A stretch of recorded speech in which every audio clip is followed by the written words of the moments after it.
Hi. I know many students who start studying astrology without having a firm grasp on the astronomy that goes into making a birth chart.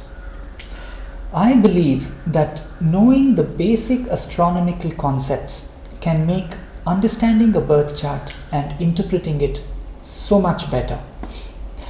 Basic concepts such as the coordinate system used for the sky, basic concepts such as precession of the equinox or what is meant by a retrograde motion.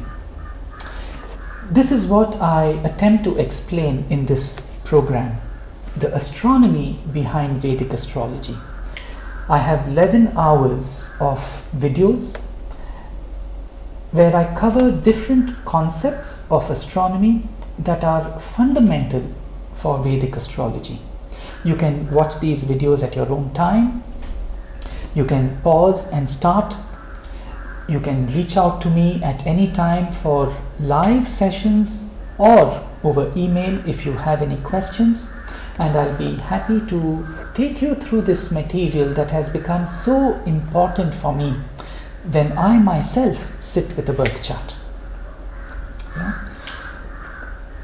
Check out the curriculum. It's a certificate program, and see if this interests you. Bye for now.